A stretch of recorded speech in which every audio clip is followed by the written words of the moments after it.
لله نحمده ونستعينه ونستغفره ونعوذ بالله من شرور أنفسنا وسيئات أعمالنا من يهده الله فلا مضل له ومن يضلل فلا هادي له وأشهد أن لا إله إلا الله وحده لا شريك له وأشهد أن محمدا عبده ورسوله يا أيها الذين آمنوا اتقوا الله حق تقاته ولا تموتن إلا وأنتم مسلمون يا أيها الناس اتقوا ربكم الذي خلقكم من نفس واحدة وخلق منها زوجها وبث منهما رجالا كثيرا ونساء واتقوا الله الذي تساءلون به والأرحام إن الله كان عليكم رقيبا يا أيها الذين آمنوا اتقوا الله وقولوا قولا سديدا يصلح لكم أعمالكم ويغفر لكم ذنوبكم ومن يطع الله ورسوله فقد فاز فوزا عظيما أما بعد فإن أصدق الحديث كتاب الله وأحسن الهدي هدي محمد صلى الله عليه وعلى آله وسلم وشر الأمور محدثاتها وكل محدثة بدعة وكل بدعة ضلالة وكل ضلالة في النار.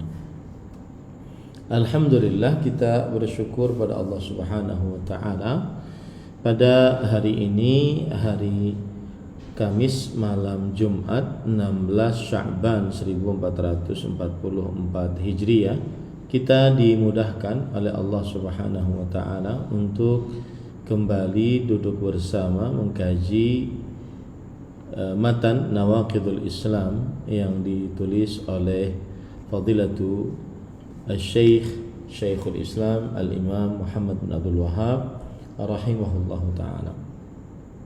Salawat dan salam semoga selalu Allah berikan kepada Nabi kita Muhammad sallallahu alaihi wa ala alihi wasallam, pada keluarga beliau, para sahabat, serta orang-orang yang mengikuti beliau sampai hari kiamat kelak.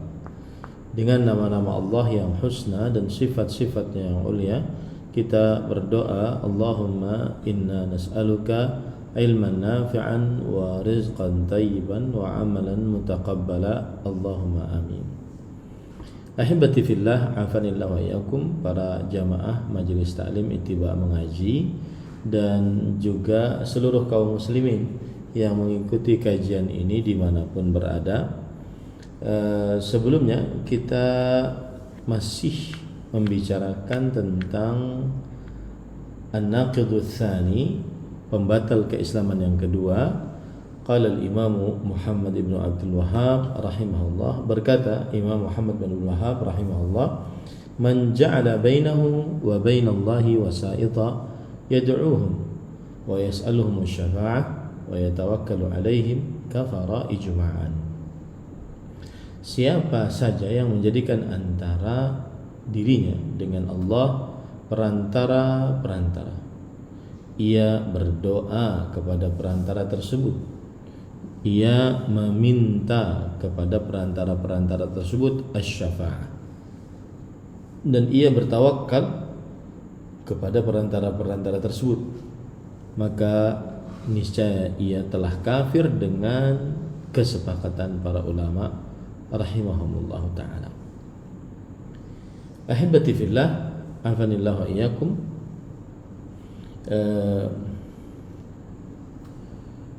Pada pertemuan sebelumnya kita sudah membahas beberapa permasalahan, yaitu permasalahan yang pertama, apa yang dimaksud dengan pembatal keislaman yang kedua ini. Permasalahan yang kedua, apa bedanya pembatal keislaman yang pertama dengan pembatal keislaman yang kedua. Permasalahan yang ketiga adalah jenis-jenis perantara-perantara. Permasalahan yang keempat yaitu permasalahan seputar siapa yang menjadikan antara dirinya dengan Allah perantara, tapi ia tidak beribadah kepada perantara tersebut. Ia hanya menjadikan perantara tersebut sebab yang mendekatkan dirinya kepada Allah Subhanahu wa ta'ala. Permasalahan yang kelima itu syubhat, dan sudah kita bahas pada pertemuan sebelumnya. Kemudian sekarang kita masuk kepada permasalahan yang keenam, yaitu yang berkaitan dengan asy-syafa'ah. Sebelumnya Kang Nugroho, kita sudah mulai masuk syafaat atau belum ya? Saya takut terulang.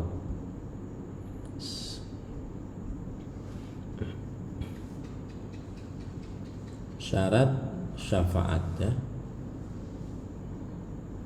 Baik.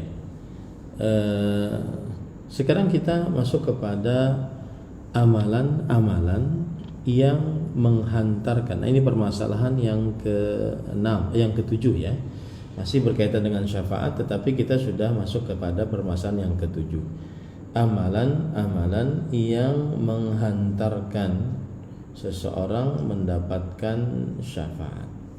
Ya, apa saja amalan-amalan yang menghantarkan seseorang mendapatkan syafaat. Baik. Yang pertama yaitu ucapan la ilaha illallah dengan ikhlas dari qalbu. Ucapan la ilaha illallah dengan ikhlas dari qalbu. Ini para ikhwan yang dirahmati oleh Allah Subhanahu wa taala.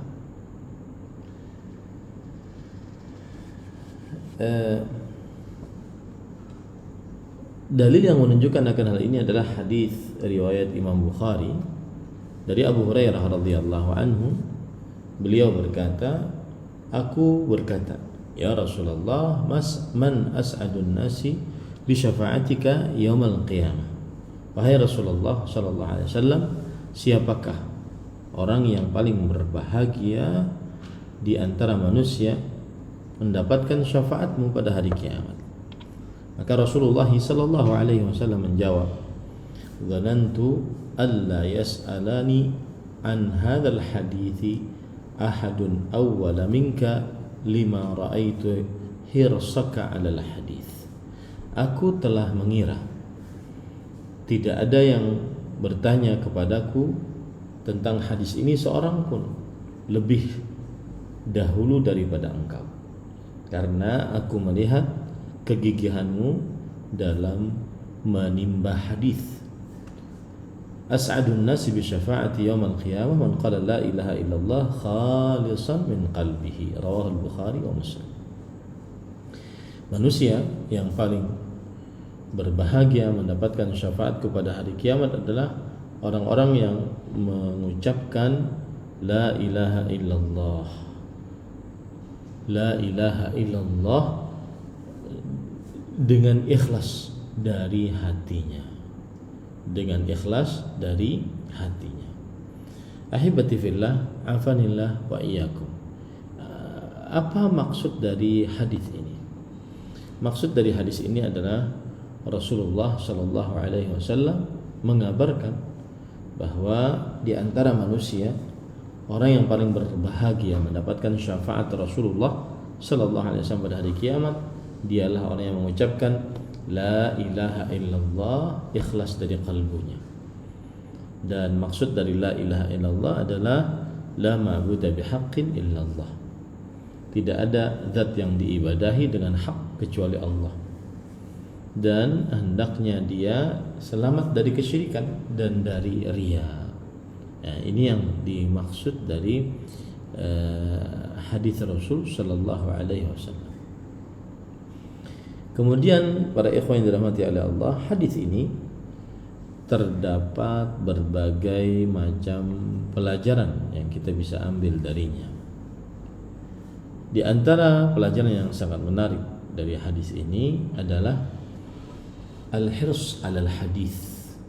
Makanya Imam Bukhari rahimahullah taala menyebutkan babu al-hirsi 'alal hadis, yang artinya bab kesungguhan untuk mendapatkan hadis Rasul sallallahu alaihi wa ala alihi wasallam. Ini berarti sungguh-sungguh dalam menimba ilmu agama. Karena Imam Al-Hafidh Ibnu Hajar Al-Asqalani rahimahullah mengatakan wa fadlul hirsi ala tahsilil ilm. Di dalam hadis ini terdapat keutamaan kesungguhan untuk mendapatkan ilmu agama. Nah, kemudian para ikhwan yang dirahmati oleh Allah Subhanahu wa taala, ketika Rasulullah SAW bersabda khalisan, ikhlas, ini maksudnya adalah keluar darinya orang-orang munafik yang tidak ikhlas di dalam ucapan la ilaha illallahnya. Dan yang dimaksud dengan as'adun nas, manusia paling berbahagia, maksudnya adalah sa'idun nas, maksudnya adalah orang yang paling berbahagia, paling berbahagia mendapatkan syafaat Rasulullah sallallahu alaihi wasallam. Kenapa? Karena dengan syafaat tersebut akhirnya dia terselamatkan dari siksa Allah Subhanahu wa taala. Nah, makanya arti as'adun nas, sa'idun nas, yaitu manusia yang paling berbahagia. Nah, kemudian ahibati fillah, afanillah wa iyyakum, amalan yang kedua adalah ucapan doa setelah adzan. Ini amalan yang juga mendatangkan syafaat Nabi Muhammad sallallahu alaihi wasallam. Di antaranya hadis riwayat Bukhari yang mana Rasulullah sallallahu alaihi wasallam bersabda, "Man qala hina yasma'u an-nida, Allahumma rabb hadhihi ad-da'wah at-tammah was-salatil qa'imah, ati Muhammadan al-wasilata wal fadilah wa ba'athhu maqaman mahmudan alladhi wa'adtah illa halat lahu asy-syafa'ah." Rawahu al-Bukhari. Siapa saja yang mengucapkan setelah mendengar azan doa, yaitu doanya berbunyi, Allahumma rabban hadhihi ad-da'wati at-tammah was-salatil qa'imah ati Muhammadil wasilata wal fadilah wa ba'athu maqaman mahmudan alladhi wa'adtah, melainkan halal baginya syafaat. Ini menunjukkan bahwa amalan yang menghantarkan kepada syafaat Nabi Muhammad SAW adalah berdoa setelah azan. Nah, adapun ada beberapa adab yang patut diperhatikan apabila seseorang mendengarkan azan.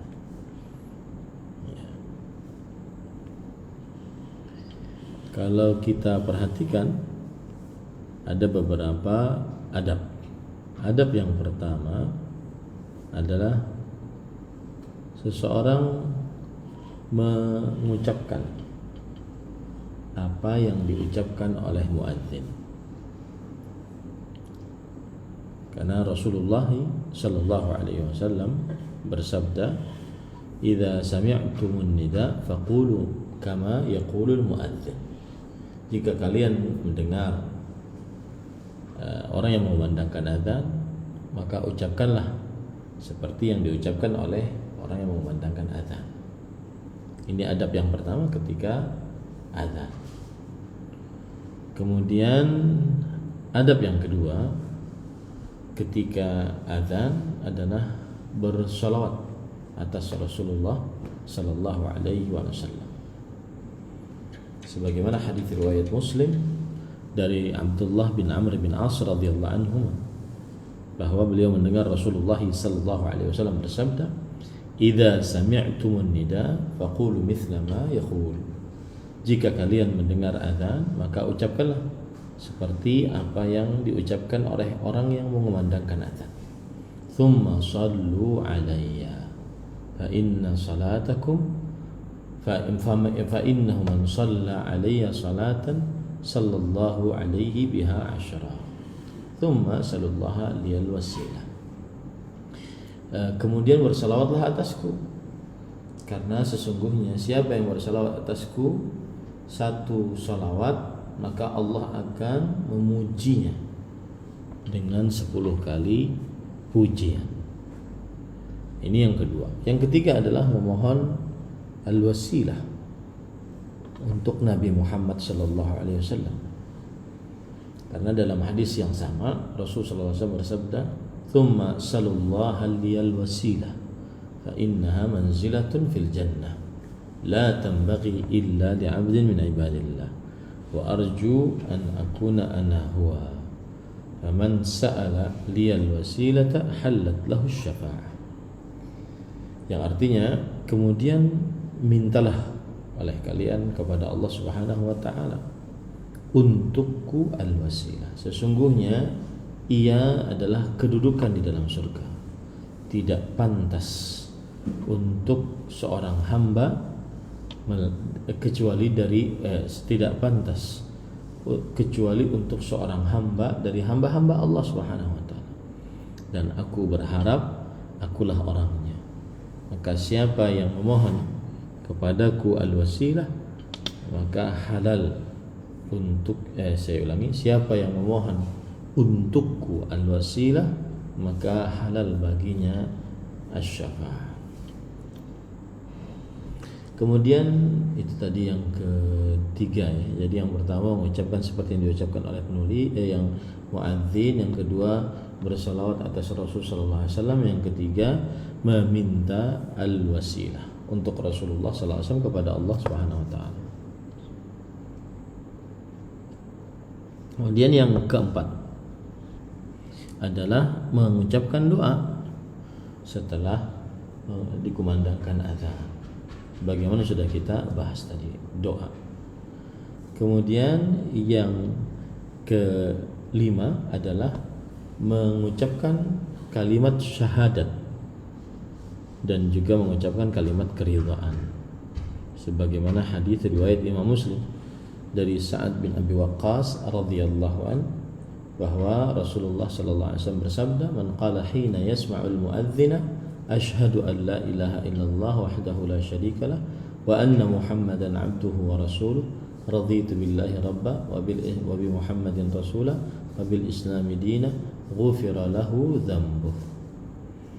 Dari Sa'ad bin Abi Waqqas radhiyallahu anhu, beliau berkata, Nabi Muhammad SAW bersabda, siapa yang mengucapkan saat dikumandangkan azan oleh muadzin, asyhadu an la ilaha illallah wahdahu la syarikalah wa anna Muhammadan abduhu wa rasuluh,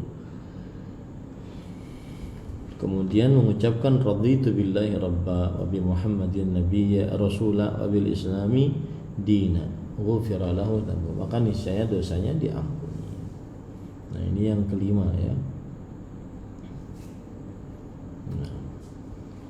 Nah, itu kira-kira 5 dari adab saat mendengarkan adzan. Ini keluar dari tema kita ya. Taib. Kemudian yang ketiga, amalan yang mengkonsekuensikan mendapatkan syafaat Rasulullah sallallahu alaihi wasallam, yaitu bersabar atas kesulitan hidup di kota Madinah. Sebagaimana hadis yang diriwayatkan oleh Imam Muslim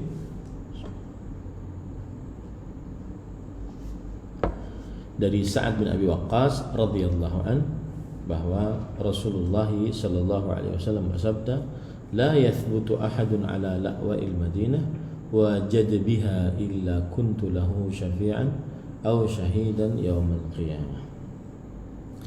Rasulullah sallallahu alaihi wasallam bersabda, tidaklah tetap seorang atas kesulitan kota Madinah dan kekeringannya, melainkan aku akan menjadi pemberi syafaat untuknya dan atau aku akan menjadi saksi untuknya di hari kiamat. Ini pada hadis riwayat Muslim. Nah, ini adalah amalan-amalan yang mengkonsekuensikan dapat syafaat Rasulullah sallallahu alaihi wasallam. Kemudian pada ikhwan dirahmati oleh Allah Subhanahu wa taala, amalan yang keempat yaitu meninggal di kota Madinah. Dari Abdullah bin Umar radhiyallahu anhuma, Rasulullah sallallahu alaihi wasallam bersabda, "Man istata'a an yamuta bil Madinah falyamut biha fa inni asyfa'u liman yamutu biha." Artinya, siapa yang sanggup untuk meninggal di kota Madinah, maka hendaklah dia meninggal di kota Madinah. Sesungguhnya aku akan memberikan syafaat bagi siapa yang meninggal di kota Madinah. hadis riwayat Imam Ahmad, Imam Tirmidzi, dan disahihkan oleh Imam Al-Albani rahimahullahu taala. Baik. Nah, kemudian yang patut diperhatikan juga adalah pemberi syafaat selain Rasulullah sallallahu alaihi wasallam. Apakah ini sudah kita sebutkan, Pak Kang Nugroho? Pemberi syafaat selain Rasulullah sallallahu alaihi wasallam. Sudah ya? Oke. Kemudian kita lanjut. Sekarang ada syafaat yang berkaitan dengan perkara dunia. Apa itu syafaat yang berkaitan dengan perkara dunia? Syafaat yang berkaitan dengan perkara dunia adalah syafaat yang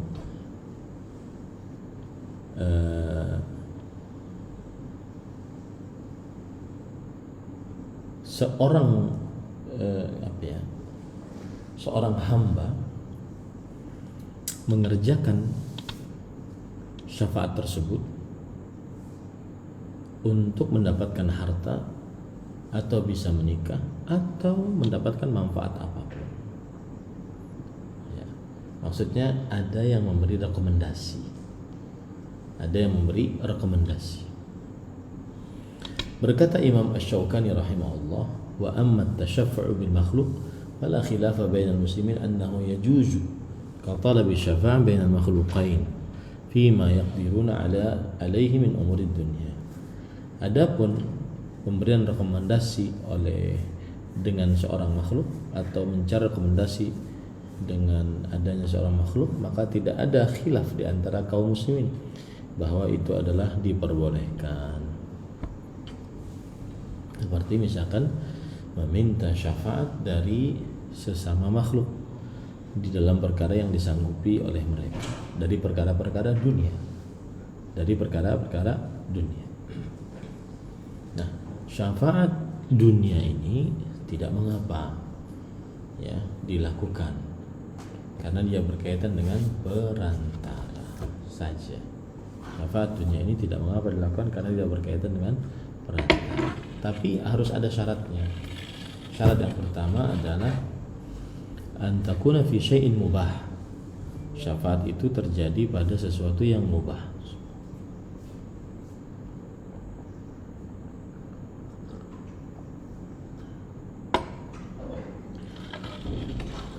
Karena ini termasuk daripada saling tolong menolong dalam kebaikan dan ketakwaan. Dan Allah Subhanahu wa taala berfirman dalam surah Al-Maidah ayat 2, wa ta'awanu 'alal birri wat taqwa wa la ta'awanu 'alal itsmi wal 'udwan.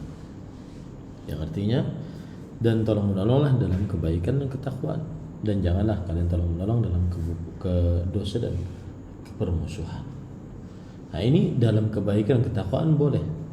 Tetapi di dalam sesuatu yang diharamkan oleh Allah Subhanahu wa taala, maka ini tidak diperbolehkan.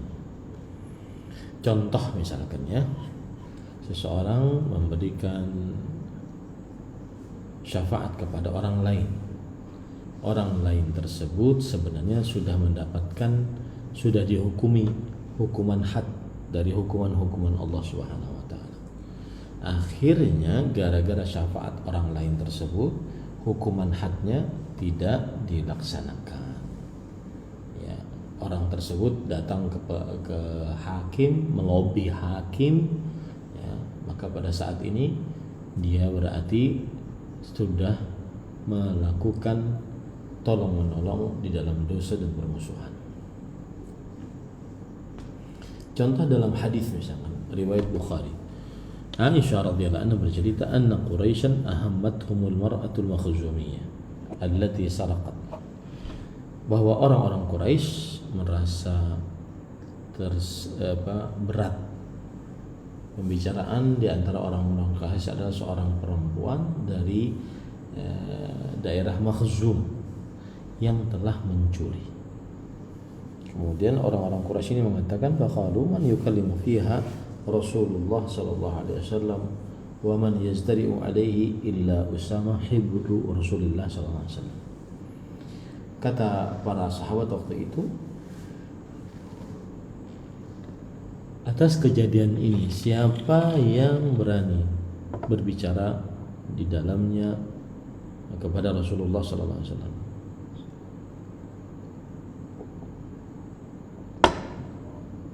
Siapa yang berani akan hal tersebut? Tidak ada kecuali Usama, orang yang paling dicintai oleh Rasulullah sallallahu alaihi wasallam. Maka akhirnya Usama bin Zaid radhiyallahu anhu berkata-kata kepada Rasulullah sallallahu alaihi wasallam. Lalu Rasulullah sallallahu alaihi wasallam bersabda, "Atashfa'u fi haddin min hududillah?" Apakah kalian memberikan syafaat di dalam hukuman-hukuman had dari hukuman-hukuman Allah Subhanahu wa taala? Nah, ini termasuk kekeliruan. Ya, jadi kalau seandainya sudah diputus sebuah hukuman had untuk seseorang, terbukti di pengadilan, maka tidak perlu dia dijadikan pemberi syafaat sehingga hukuman had itu tidak dilaksanakan. Ini keliru. Kemudian Rasulullah SAW setelah itu beliau naik ke atas mimbar dan beliau berdoa, "Ya ayyuhan nas, wahai manusia, innama dhalla man kana qablakum." Sesungguhnya orang-orang sebelum kalian itu adalah orang-orang yang tersesat. Kanu idza saraqa syarifu tarakuh. Mereka ketika mendapati asy-syarif, keturunan Rasul sallallahu alaihi wasallam ataupun orang-orang yang mulia, maka mereka membiarkan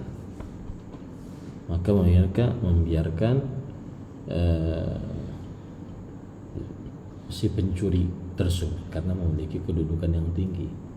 Wa idza saraqa adh-dha'ifu fihim aqamu 'alaihi al-hadd wa aymullah law anna Fatimah binti Muhammadin radhiyallahu anha wa sallallahu alaihi nabiyina Muhammad saraqat, jika ia mencuri, la qata'a Muhammadun yadaha, niscaya Nabi Muhammad sallallahu alaihi wasallam akan memotong lengannya.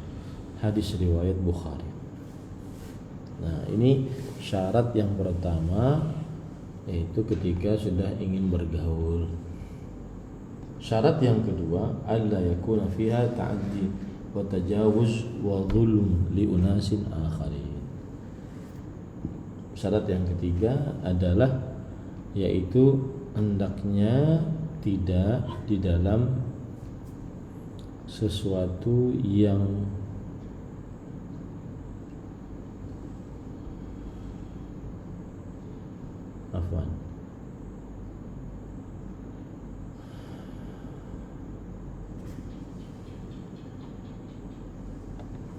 syarat yang kedua tadi adalah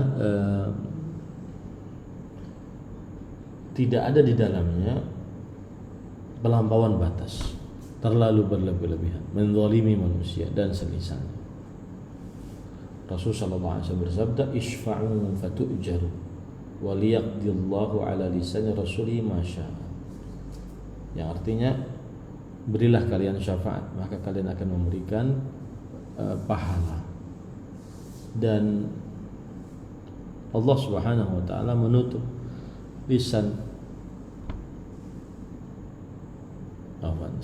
Ishfa'u fatu'jar. Hendaknya kalian memberikan syafaat, maka kalian dapat pahala. Waliyaqdiyallahu ala lisani rasulih ma syaa. Dan Allah Subhanahu wa taala menghentikan atas lisan rasulnya sekehendak Allah Subhanahu wa taala. Nah, ini syarat yang kedua, tidak boleh ada kezaliman. Tidak boleh ada kezaliman. Nah, sekarang para ikhwan yang dirahmati oleh Allah Subhanahu wa taala, permasalahan yang ke-9.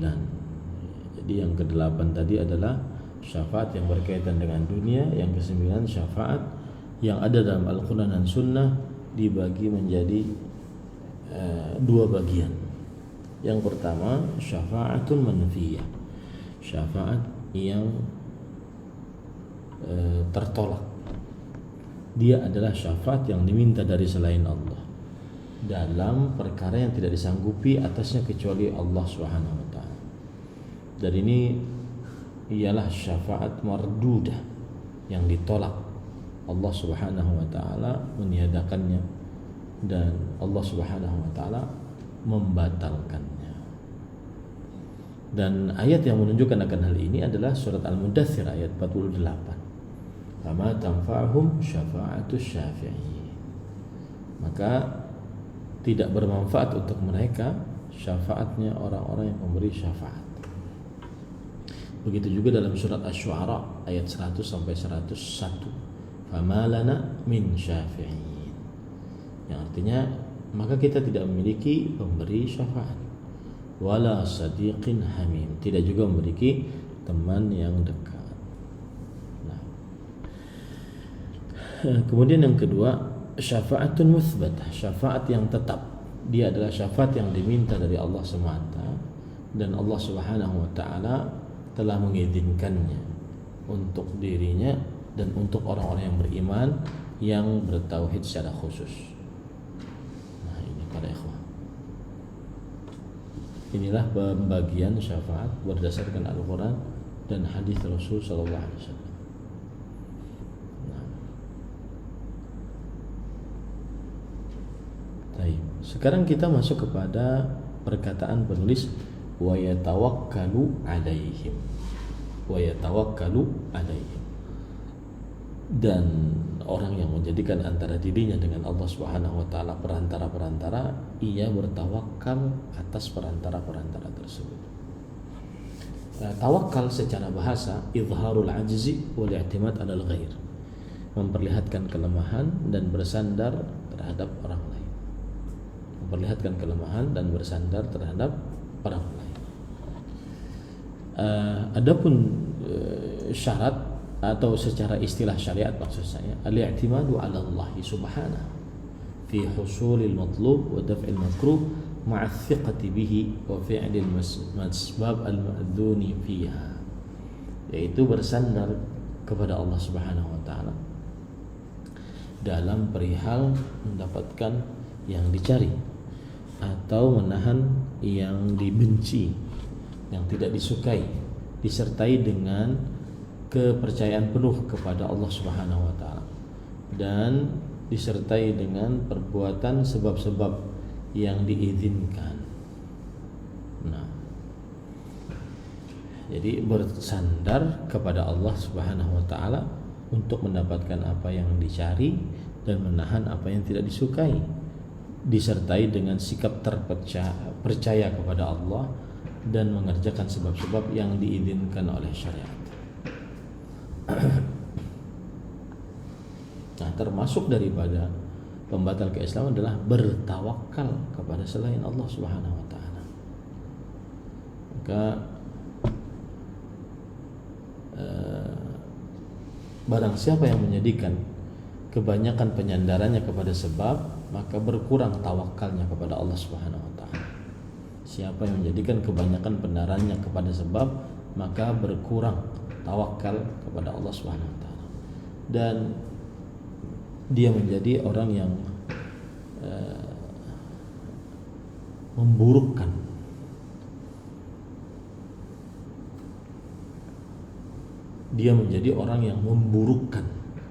di dalam kecukupan yang Allah Subhanahu wa taala berikan.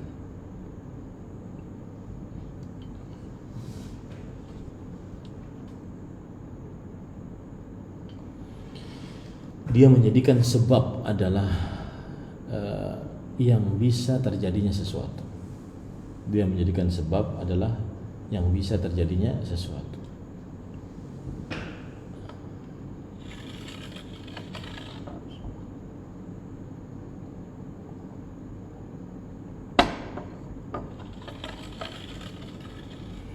Nah, jadi saya ulangi sekali lagi bahwa siapa yang menjadikan kebanyakan penyandarannya kepada sebab, maka berkurang tawakalnya kepada Allah. Dan siapa yang menjadikan bahwa dia ini menjadikan sebab, sangat bersandar kepada sebab, maka ini merusak rasa penyandarannya kepada Allah Subhanahu wa taala. Dia menjadikan sebab itu satu-satunya yang sumber ya dari apa yang diminta. Menjadikan sebab adalah satu-satunya untuk terjauh dari apa yang tidak disukai. Nah, ini merusak tauhid yang seperti ini. Ya, yang seperti ini adalah merusak tauhid. Kemudian para ikhwan yang dirahmati oleh Allah Subhanahu wa taala, siapa yang menjadikan kebanyakan penyandarannya kepada Allah dan menghilangkan sebab, maka orang ini telah mencela di dalam hikmah penciptaan Allah Subhanahu wa taala. Karena Allah Subhanahu wa taala menjadikan setiap sesuatu ada sebab. Maka siapa yang bersandar kepada Allah dengan benar-benar bersandar kepada Allah Subhanahu wa taala, tidak mengerjakan sebab sama sekali, maka ini adalah sikap tercela dalam perihal hikmah Allah Subhanahu wa taala. Karena Allah Subhanahu wa taala yang maha bijaksana mengaitkan sebab dengan sesuatu yang menjadikan sebab tersebut terjadi. Mengaitkan sebab dengan sesuatu yang menjadikan sebab itu terjadi. Ini dua poin ini harus dipahami baik-baik. Ya, saya ulangi, siapa yang hadir mohon setelah ini saya akan bertanya, siapa yang bisa menjawab maka dia berarti sangat perhatian. Siapa saja yang menjadikan kebanyakan penyandarannya kepada sebab, maka berkurang tawakalnya kepada Allah, dan ini merusak rasa cukupnya kepada Allah. Seakan-akan ia menjadikan sebab satu-satunya yang sumber dari apa yang ingin dia dapatkan, atau dia ingin jauh dari sesuatu yang dia tidak suka. Nah, ini satu. Yang kedua, siapa saja yang menjadikan kebanyakan penyandarannya hanya kepada Allah Subhanahu wa taala, tidak mau mengerjakan sebab, dia mengingkari penggunaan sebab, maka sungguh dia telah mencela hikmah Allah dalam penciptaannya. Karena Allah Subhanahu wa taala menjadikan segala sesuatu ada sebabnya. Siapa yang bersandar hanya kepada Allah dengan sandaran kosong, tidak mengerjakan sebab sama sekali, maka dia telah buruk di dalam hikmah Allah Subhanahu wa taala. Karena Allah maha bijaksana, Allah mengikat sebab dengan yang menjadikan sebab itu sebagai sebab. Nah, gampangannya, poin pertama, siapa yang bersandar kepada sebab saja, maka ini buruk di dalam perihal tawakalnya kepada Allah. Yang kedua, kebalikannya, siapa yang bersandar kepada Allah saja tanpa mengerjakan sebab, maka berarti ini telah berbuat buruk dalam hikmah penciptaan Allah Subhanahu wa taala. Baik, siapa yang mau mengulangi? Nah,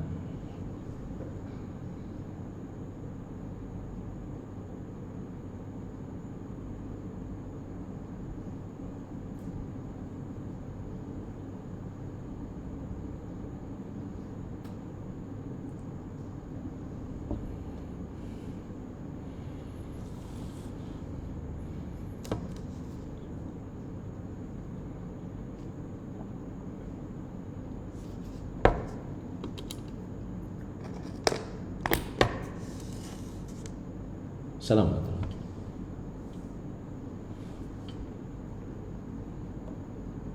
Ya, fikum.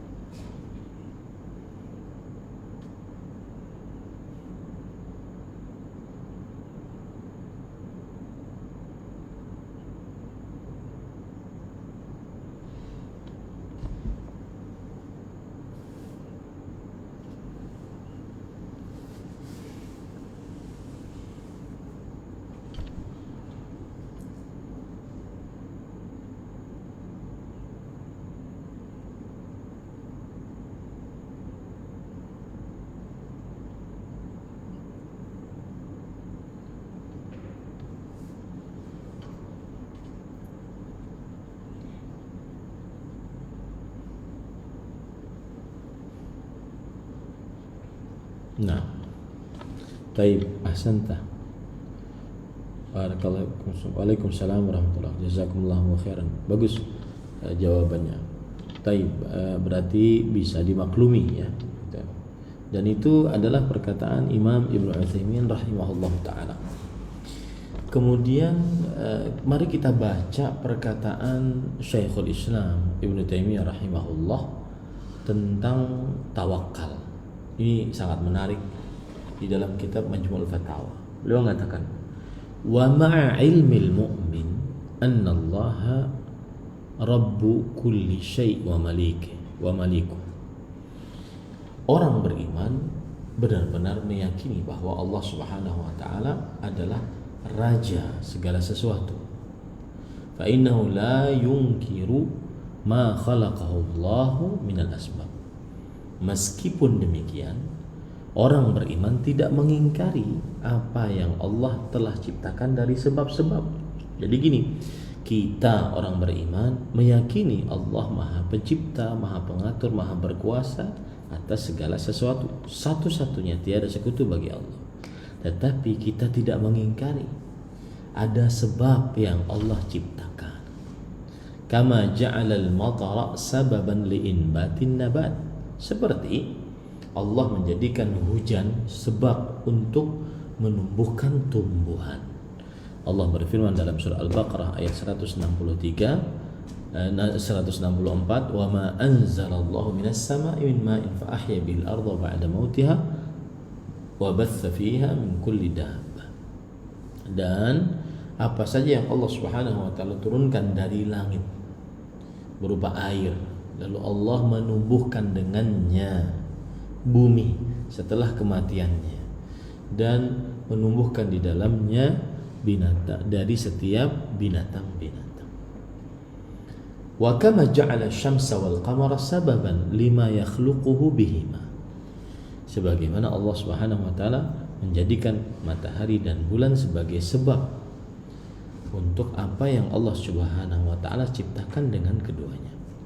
Wa kama ja'ala syafa'ata wa du'a sababan lima yaqtadhihi bidzalik. Sebagaimana juga Allah menciptakan syafaat, doa sebagai sebab atas konsekuensi dari pengabulan doa dan juga pemberian syafaat. Mithlu salatil mu'mini ala janazatil mayyit. Seperti salatnya kaum beriman atas jenazah seorang yang meninggal. Fa inna dzalika minal asbab allati yarhamuhu Allahu biha. Sesungguhnya itu adalah sebab yang dengannya Allah merahmati si mayit tersebut. Wa yuthibu 'alaiha al-musallina 'alaihi, dan Allah Subhanahu wa taala memberikan pahala atas orang-orang yang salat tersebut.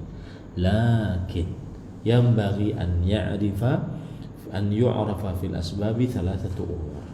Akan tetapi harus diketahui sebab itu di dalam perkara sebab harus diketahui 3 perkara. Saya ulangi, tetapi harus diketahui di dalam perkara sebab 3 perkara. Yang pertama, ahaduhuma anna as-sabab al-mu'ina la yastaqillu bil matlub bal la budda ma'ahu min asbabin ukhra. Bahwa sebab yang menolong ini tidak mengerjakan sendirian untuk mendapatkan apa yang dicari. Akan tetapi harus bersama sebab tadi, sebab-sebab yang lain. Wa ma'a hadza falaha mawani'. Dan dengan ini semua, sebab-sebab itu juga mendapatkan hal-hal yang menahan dari terjadinya sesuatu. Fa illam yakmulillahu al-asbab wa yadfa'ul mawani' lam yahsul maqsud.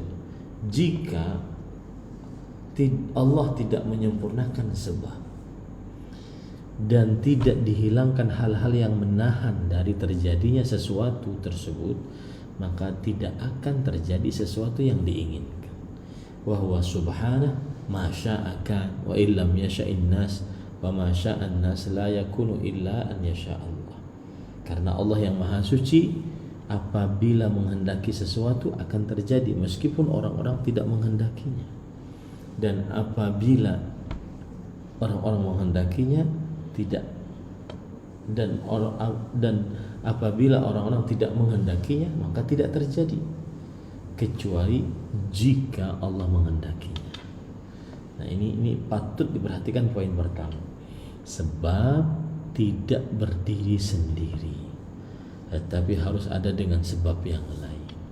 Yang kedua, la yajuzu an yu'taqada anna syai'a sababun illa bi'ilm. Nah, ini penting. Tidak boleh diyakini bahwa sesuatu sebagai sebab kecuali dengan ilmu. Tidak boleh kita meyakini sesuatu, misalkan meyakini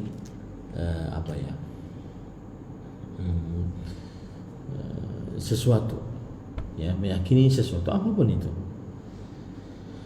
Tidak boleh kita meyakini bahwa ini adalah sesuatu sebab kecuali dengan ilmu. Ini adalah sebab untuk kesembuhan dari sakit panas. Ini adalah sebab untuk sakit kepala. Ini adalah sebab untuk kesembuhan dari yang macam-macam. Maka tidak diperbolehkan berkeyakinan bahwa sesuatu menjadi sebab kecuali dengan ilmu. Maka siapa, faman athbata syai'an sababan bila ilm, siapa yang menetapkan sesuatu sebab tanpa ilmu, au yukhalifu syar'a kana mubtilan, atau dia menyelisih syariat, maka ini berarti batil. Mithlu man yadhunnu anna an-nadhara sababun li fi daf'il bala wa husulin na'mah. Seperti ada orang yang mengira bahwa nazar itu sebab tertahannya bala dan datangnya nikmat. Nabi Muhammad sallallahu alaihi wasallam bersabda dalam hadis riwayat Imam Bukhari dan Muslim, "Innahu la ya'ti bi khair wa innama yustakhraju bihi minal bakhil." Sesungguhnya nazar itu tidak datang dengan kebaikan, tetapi dia adalah dikeluarkan dari sifat dari seorang yang bakhil. Nazar itu dikeluarkan hanya dari orang yang bakhil. Nah, ini sebab yang ketiga.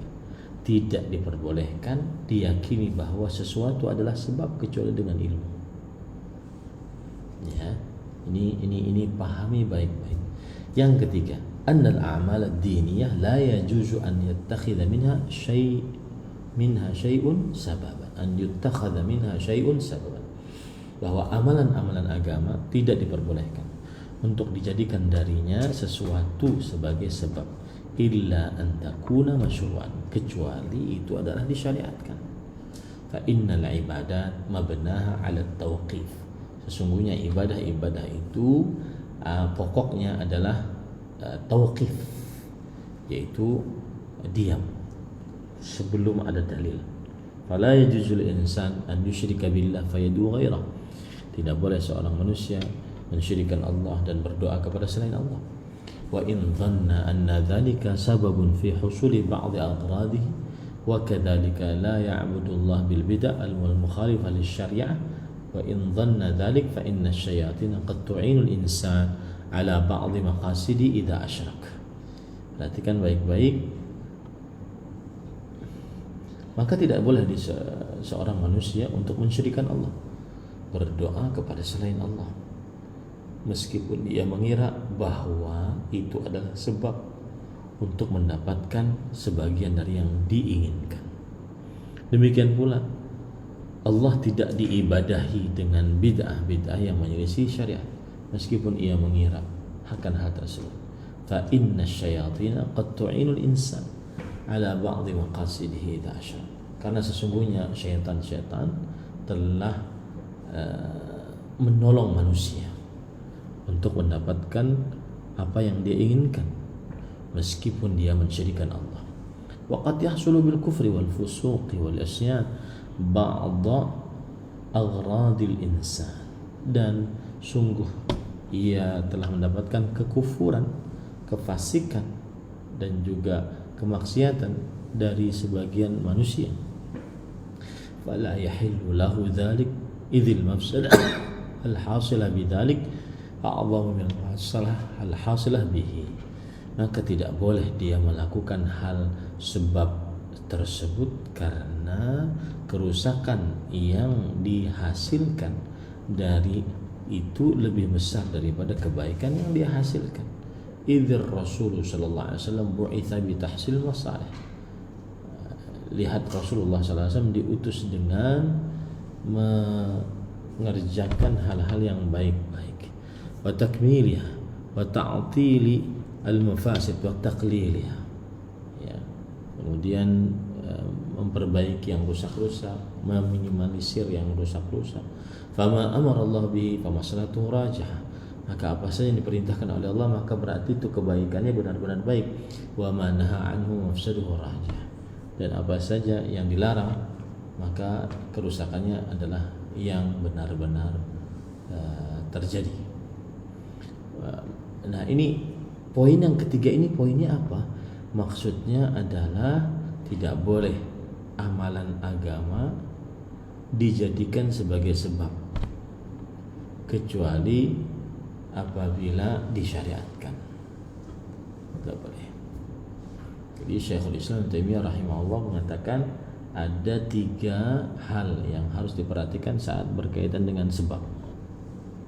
Bahwa sebab tidak berdiri sendiri untuk mendatangkan kebaikan atau menahan kemudaratan. Yang kedua, tidak diperbolehkan meyakini sesuatu sebagai sebab kecuali dengan ilmu yang pasti. Ya. Kemudian yang ketiga adalah amalan-amalan agama tidak diperbolehkan sesuatu pun darinya untuk dijadikan sebagai sebab kecuali hal tersebut adalah disyariatkan. Karena ibadah seluruhnya dibangun di atas dalil. Nah, ini 3 poin yang dikatakan oleh Syekhul Islam Ibnu Taimiyah rahimahullah dalam perihal sebab. Sebab tidak berbuat secara sendiri, kemudian tidak boleh diyakini sesuatu sebagai sebab kecuali dengan ilmu agama. Yang ketiga, amalan-amalan agama tidak diperbolehkan dijadikan sebagai sebab kecuali yang disyariatkan. Nah, kira-kira ada yang bisa mengulang 3 poin ini yang dikatakan oleh Syekhul Islam Ibnu Taimiyah rahimahullah ta'ala. Nah,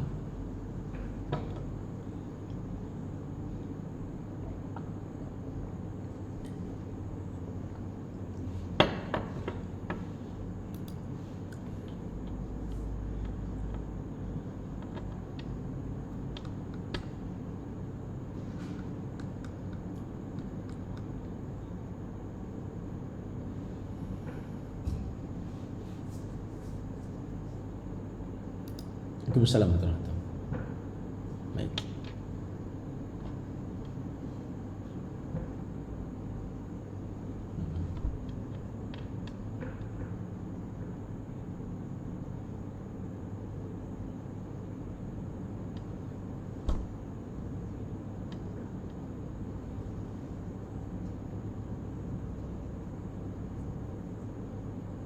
Nah, mantap. Barakallahu fikum, jazakallah khair. Ini ilmu yang sangat berarti. Ini ilmu yang sangat berarti dari Syekhul Islam Ibnu Taimiyah rahimahullah taala. sebab tidak bisa berdiri sendiri. Yang kedua, sebab tidak bisa dijadikan sebab kecuali berdasarkan ilmu. Nah, di sinilah nanti ada sebab syar'i, ada sebab kauni. Sebab syar'i berdasarkan ilmu dari Al-Quran atau hadis Rasulullah SAW. Sebab kauni berdasarkan penelitian, berdasarkan percobaan yang terus berulang-ulang. Yang ketiga adalah amalan ibadah tidak bisa dijadikan sebagai sebab kecuali apa yang disyariatkan. Nah, dengan demikian selesai pembicaraan kita tentang pembatal keislaman yang kedua. Nah, semoga yang disampaikan bermanfaat. Itulah tadi pembatal keislaman yang kedua, yaitu siapa yang menjadikan antara dirinya dengan Allah perantara-perantara, ia berdoa kepada perantara tersebut, ia bertawakal kepada perantara tersebut, ia meminta syafaat kepada perantara tersebut, maka orang seperti ini adalah dia telah kafir dengan ijma' kaum muslimin. Wallahu a'lam. Nah,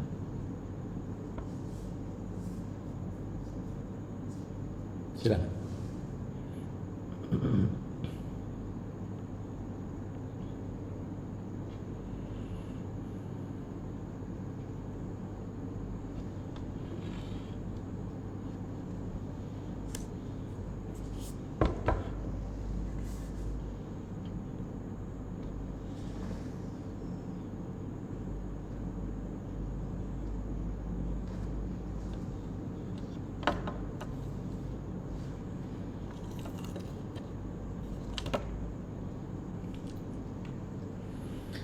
Bismillah, walhamdulillah, wassalatu wassalamu ala rasulillah wa ala alihi wa ashabihi wa man wala, amma ba'd. Maka apakah doa yang diucapkan oleh muadzin juga diucapkan oleh muadzin itu sendiri? Doa setelah azan apakah diucapkan oleh muadzin itu sendiri? Maka jawabannya pada ikhwan yang dirahmati oleh Allah Subhanahu wa taala, di sini yang disyariatkan adalah seorang yang mendengar azan hendaknya dia mengucapkan apa yang diucapkan oleh muadzin. Maka pada saat itu dia tidak perlu, si muadzin sendiri tidak perlu untuk mengucapkan seperti apa yang dia ucapkan, karena di sini redaksinya diberikan kepada orang yang tidak mengumandangkan azan, dan cukup baginya keutamaan muadzin yang sangat luar biasa. Di antara idza nadal munadi futihat abwabus sama wastujibat du'a. Jika orang yang mengumandangkan azan, maka dibukakan pintu-pintu langit dan dikabulkan doa. Jadi dia tidak diperlukan untuk mengucapkan itu. Wallahu a'lam. Nah,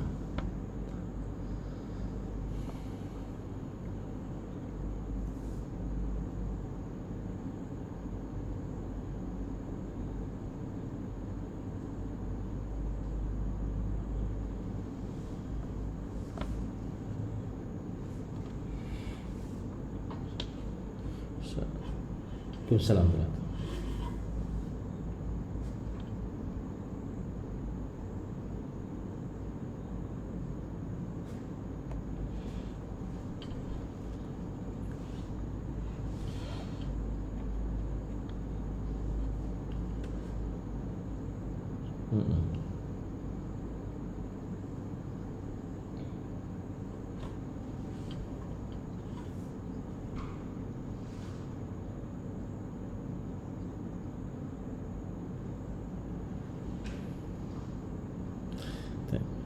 Bismillah, barakallahu fiik. Bismillah, walhamdulillah, wassalatu wassalamu ala rasulillah wa ala alihi wa ashabihi wa man wala, amma ba'd.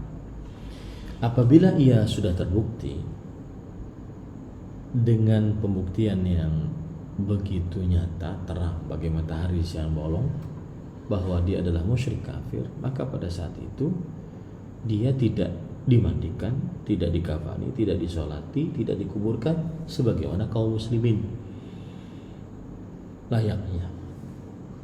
Tetapi jika masih ada keraguan, maka dia ambil yang yakin, dan asal hukumnya dia yakin dia adalah muslim. Sedangkan yang ini katanya, kalau masih katanya dan belum ada keyakinan, maka dia termasuk orang yang kembali kepada hukum asalnya, yaitu seorang muslim. Nah, Ustadz dia melakukan hal-hal yang menyimpang, kesyirikan, perdukunan. Nah, kita katakan bahwa seorang muslim apabila dia mendapati kaum muslimin seperti itu, maka yang ada di dalam benaknya adalah lihat hukum asal, apakah dia seorang muslim atau tidak. Kemudian hukum setelahnya, apakah benar-benar menghasilkan ilmu yang besar kemungkinannya atau tidak. Nah, kalau seandainya sudah menimbulkan ilmu yang besar kemungkinannya, maka pada saat itu dia harus dijauhkan dari hal-hal yang menghalangi dia untuk dihukumi dengan secara kekufuran ataupun kemusyrikan, yang disebut dengan intifaul mawani. Harus dijauhkan hal-hal yang menahan dia dari dihukumi sebagai seorang musyrik. Karena tidak bisa kita satu kali pertanyaan kemudian menentukan si fulan musyrik, tidak. Karena pembahasan seorang yang musyrik kembali kepada Islam, maka ini adalah pembahasan yang sangat mendalam. Tidak semua orang bisa membicarakannya, apalagi sampai pemonisan. Kalau sudah sampai kepada tahap vonis, maka tidak ada yang mau berbicara seperti itu kecuali orang-orang yang benar-benar tahu hukum Islam. Wallahu a'lam.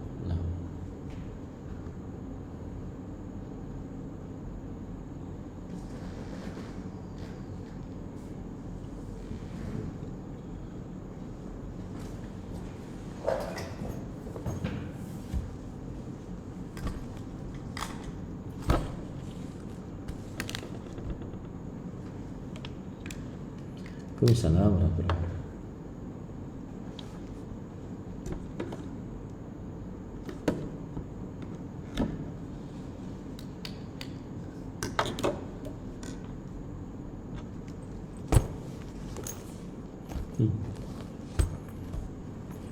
Jawab lagi Ibu, biar banyak pahalanya. Ya.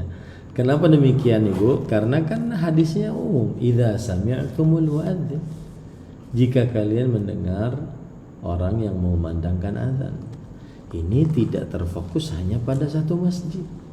Kecuali kalau ada hadis berbunyi begini, jika kalian mendengar azan pada satu masjid, maka ucapkan. Ini enggak, jika kalian mendengar muadzin.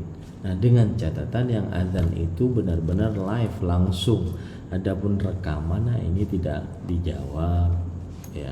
Wallahu a'lam. Nah,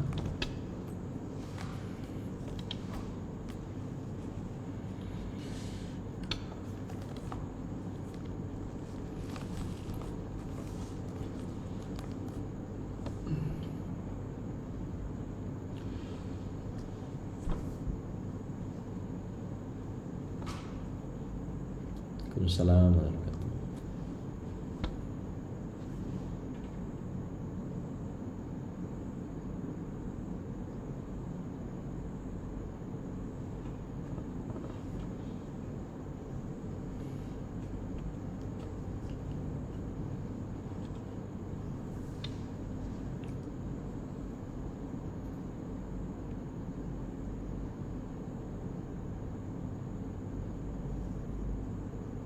Ya.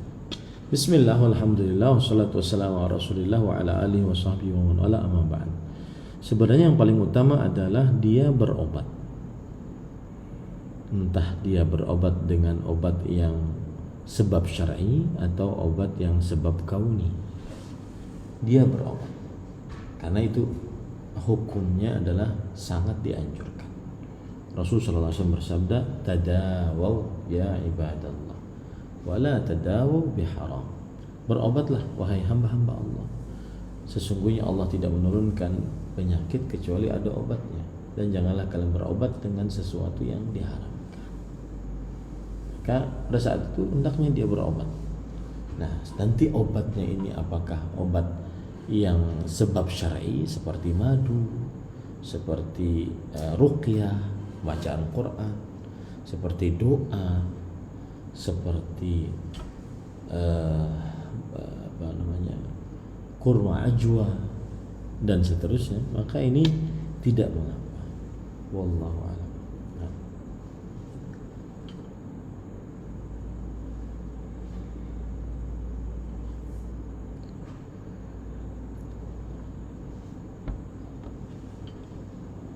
Silakan.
Ya.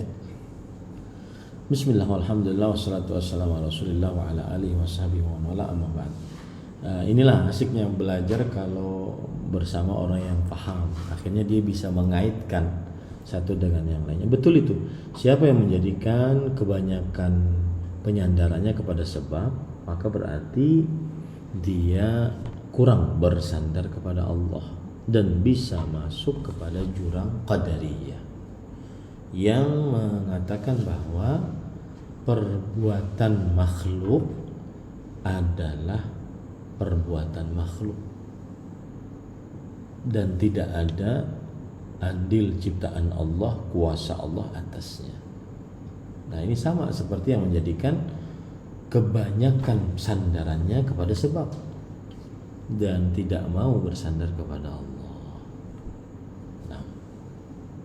Kebaliknya, siapa yang kebanyakan penyandarannya adalah kepada Allah Subhanahu wa taala dan tidak mengerjakan sebab sama sekali, maka ini telah mencela dalam hikmah penciptaan Allah Subhanahu wa taala. Dan itulah kaum Qadariyah. Kaum Jabariyah. Wallahu a'lam. Nah,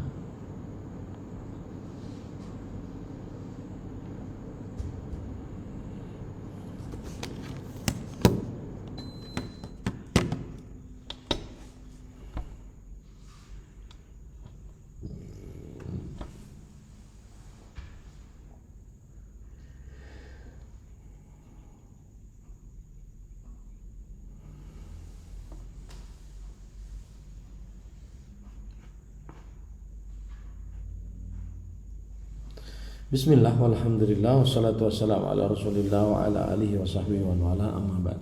Saya akan berbicara asal hukum dulu. Asal hukumnya kita sholat di masjid yang imamnya bagus, fasih, meskipun agak jauh, daripada mempertahankan sholat di tempat yang dekat dengan musola akan tetapi bacaannya kurang bagus. Nah, sekarang kalau kita lihat dari sisi fikih dakwahnya, maka pada saat itu dilihat maslahatnya. Kalau dia berpindah ke daerah lain, maka pada saat itu mungkin ada beberapa kondisi ya, yang harus dilakukan. Nah, maka pada saat itu seseorang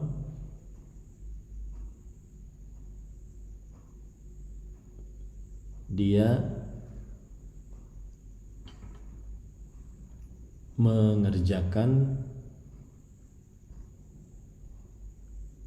apa yang disyariatkan oleh Allah Subhanahu wa taala. Nah, wallahu a'lam.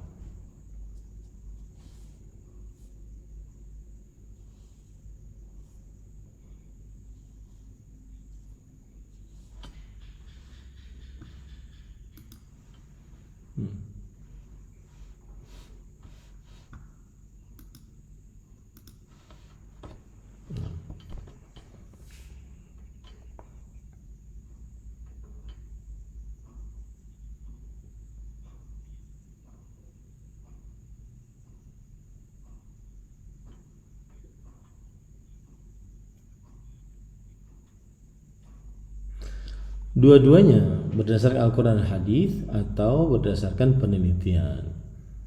Berdasarkan penelitian, baru itu dikatakan sebagai sebab. Saya beri contoh, misalkan sebuah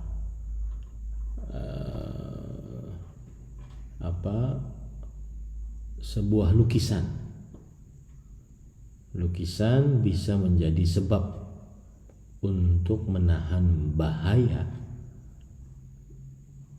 rumah, sehingga rumah tersebut selalu selamat dari masuknya maling. Maka ini memerlukan ilmu. Apakah ada dalilnya dari Al-Quran, hadis Rasulullah SAW, atau tidak ada? Atau apakah ada penelitian?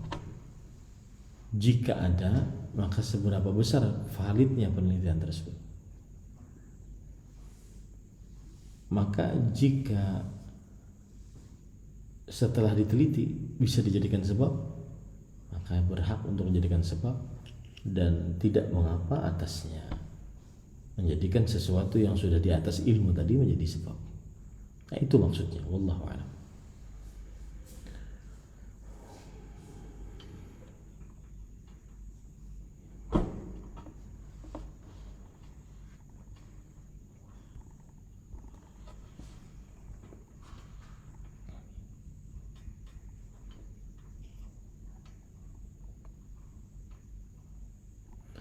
Bismillah, walhamdulillah, wassalatu wassalamu ala rasulillah wa ala alihi wa ashabihi wa man wala, amma ba'd. Ada perkataan yang menarik dari seorang sahabat Nabi, Jabir radhiyallahu anhu. Halakun birrajuli yadkhulu alaihi ar-rajulu min ikhwanihi fayahtaqiru ma fi baitihi an yaqdimahu wa halakun bil qaum an yahkiru ma qaddima ilaihim. Artinya, seseorang akan binasa apabila masuk kepadanya seorang dari kawan-kawannya, lalu ia mencela apa yang ada di dalam rumahnya. Ia mencela apa yang dihidangkan, dan kehancuran terhadap suatu kaum ketika ia mencela apa yang dihidangkan untuk kaum tersebut. Nah, ini maksudnya adalah seseorang tidak diperbolehkan mencela apa saja yang dihidangkan oleh pemilik rumah apabila kita bertamu kepada rumah tersebut. Dan yang kedua, pelajarannya adalah pemilik rumah tidak perlu untuk lebih-lebihan. Kalau seandainya memang mampunya cuma seperti itu. Makanya ada perkataan orang Arab mengatakan innama taqata'an nasu bitakalluf. Orang-orang itu terputus hubungannya karena terlalu berpura-pura. Maka bersikaplah yang wajar. Apa yang bisa dihidangkan, hidangkan. Yang tidak, yang bisa dihidangkan cuma ini, itu saja yang dihidangkan. Jangan sampai seseorang terlalu berlebih-lebihan, sewajarnya. Wallahu a'lam. Nah.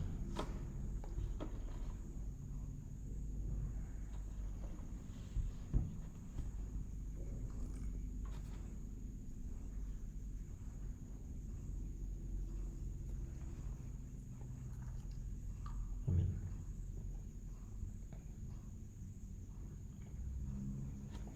Amin.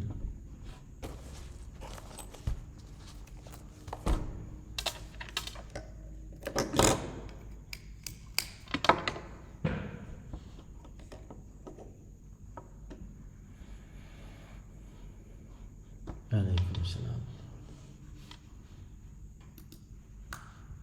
Barakallahu fiik. Jazakallah.